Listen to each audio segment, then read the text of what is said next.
सबसे पहला नियम एकादशी व्रत का सबसे पहला नियम है कि आप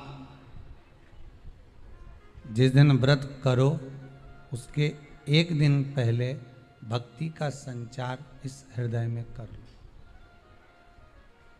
भक्ति का संचार इस हृदय में कर लीजिए। जिस दिन आप व्रत करो, जैसे एकादशी का व्रत कर रहे हो तो दशमी के दिन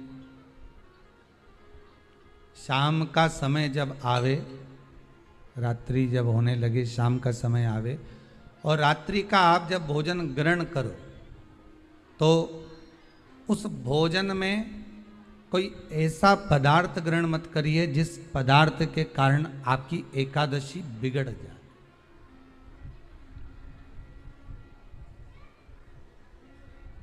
कोई बेकार भोजन हमें ग्रहण नहीं करना, श्रेष्ठ भोजन ग्रहण करिए दशमी के दिन। और एकादशी का दूसरा नियम बहुत ध्यान से सुनिएगा। जिस दिन आपकी एकादशी का व्रत हो उस दिन प्रयास करिएगा कि अपने हाथ से किसी भी वृक्ष की कोई पत्ती टूटे ना। अपने हाथ से किसी भी वृक्ष की, पौधे की, किसी भी वृक्ष की पत्ती अपने हाथ से ना टूटे। बहुत ध्यान दीजिएगा महाराज। एकादशी का ये दूसरा नियम है कि अपने हाथ से किसी पौधे की, किसी वृक्ष की, किसी डाली की कोई पत्ती टूटे ना, कोई पत्ती ना टूटे, इसका प्रयास करिए। कितना सुंदर व्याख्यान कहा है, कितना सुंदर वर्णन है महाराज कि मात्र एकादशी का व्रत कर लेने पर,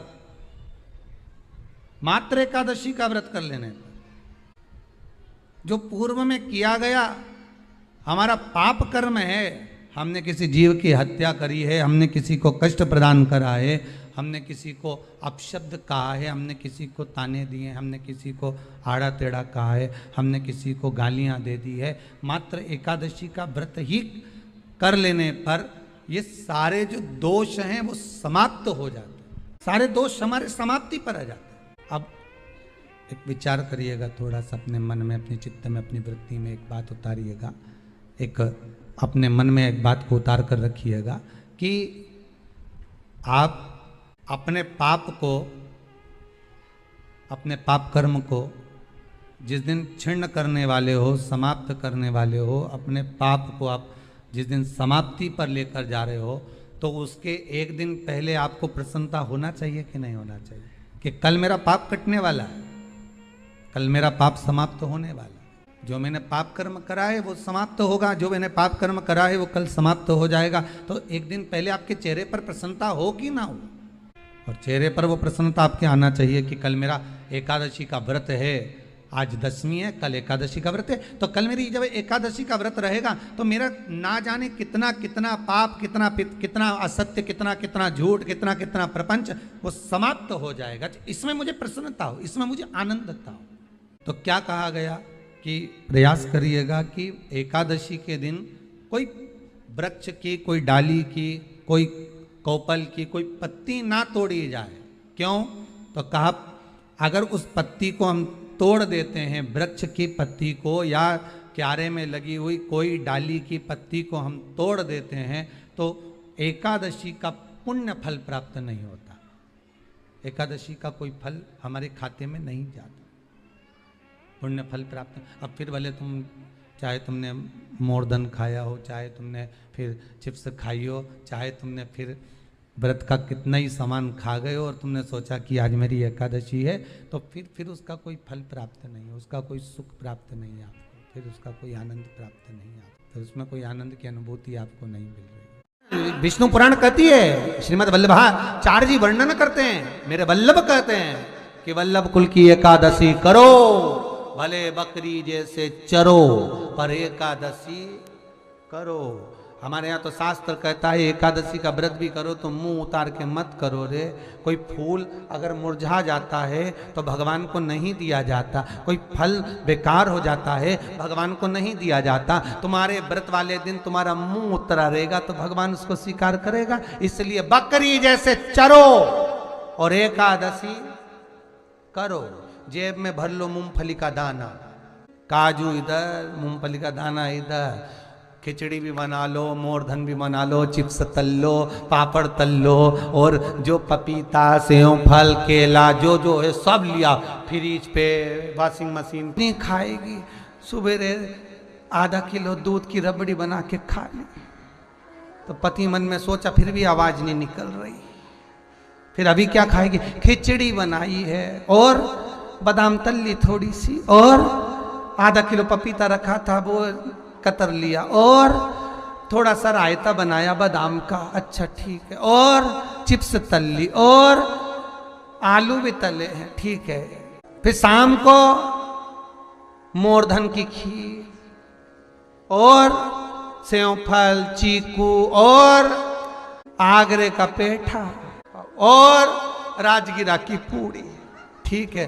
फिर रात को अभी आधा किलो दूध मंगवाई, थैली गरम करके उसमें थोड़ी सी ड्राई फ्रूट्स डाल के मखाना पीस के उसकी खीर बना लो, बस केवल खीर, नहीं पपीता रखा है। पति भी बोला तेरे जैसा व्रत तो दुनिया में कोई नहीं। दंडवत है ऐसी एकादशी माता को जो इतनी जोरदार एकादशी करी है। फिर पूछा किसने बताई? शिवर वाला महाराज। तो पति भी बोला खूब चरो एकादशी को, कौन मना करे, प्रेम से कर। शिव कथा कह रही है, भगवान शंकर का संवाद कर रहा है, शिव महापुराण की कथा कह रही है। देवाधिदेव महादेव पर करा गया विश्वास और एक खुद पर करा गया विश्वास, ये दो विश्वास ऐसे हैं जो कभी टूटते नहीं। आप किसी मंजिल पर जाना चाहते हैं, आप किसी पद को पाना चाहते हैं, आप किसी स्थान पर जाना चाहते हैं, किसी स्थान को पाना चाहते हैं, तो सबसे पहला विश्वास भरोसा आपको खुद पर करना है। एक धमतरी की एक बेटी है, उसका नाम रिया है, साहू परिवार से है। एक कथा में जब वो आई थी तो उसने एक पत्र लिखा था, उस पत्र को हमने व्यासपीठ से भी पढ़ा। उस रिया साहू ने पत्र में लिखा था, क्या मैं नीट का एग्जाम क्लियर कर सकती, क्या मैं डॉक्टर बन सकती? तो हमने उस बेटी से, रिया से एक बात कही थी, धमतरी की बेटी से, कि बेटा यदि तुझे खुद पर भरोसा है और तू स्वयं पर अगर विश्वास करती है, स्वयं पर अगर भरोसा करती है और महादेव को अगर एक लोटा जल चढ़ाती है तो एक दिन तू डॉक्टर बनकर ही रहे। सबसे पहला भरोसा अपने आप पर होना चाहिए। सबसे पहला भरोसा अपने आप पर करें। हम अपने आप पर भरोसा ही नहीं करें, हम अपने आप पर विश्वास ही नहीं करें कि मैं ऐसा कर सकता हूँ क्या, मैं ऐसा कर सकती हूँ क्या। कोई तुमसे कहे तेरी जन्म पत्रिका में कोई भी योग अच्छे नहीं, कोई तुमसे कहे कि तेरी हाथ की रेखा में कोई भी योग अच्छे नहीं, कोई तुमसे कहे कि तेरे घर का वास्तु वास्तु भी अच्छा नहीं, उससे कहना कि मेरी पत्रिका बुरी है, मानती हूँ, मेरे हाथ की रेखा बुरी है, मानती हूँ, मेरे घर का ग्रह बेकार है, मानती हूँ, पर उससे कहना इन सबको पलटने की सामर्थ्यता मेरे महादेव में भी है और मुझे में भी है, इन सबको पलट सके। रात दिन एक करो, अच्छी पढ़ाई करो, अच्छी एजुकेशन करो, खूब दिल लगाकर अगर तुमने विद्याध्ययन करा है, खूब दिल लगाकर तुमने पढ़ाई करी है, तो दुनिया में किसी की सामर्थ्यता नहीं है कि कोई तुमको डाउन कर दे, किसी की सामर्थ्यता नहीं है कि कोई तुमको नीचे गिरा दे। मेरे शंकर भगवान उसी को उठाते हैं जो बहुत ज्यादा मात्रा में गिरा हुआ होता है।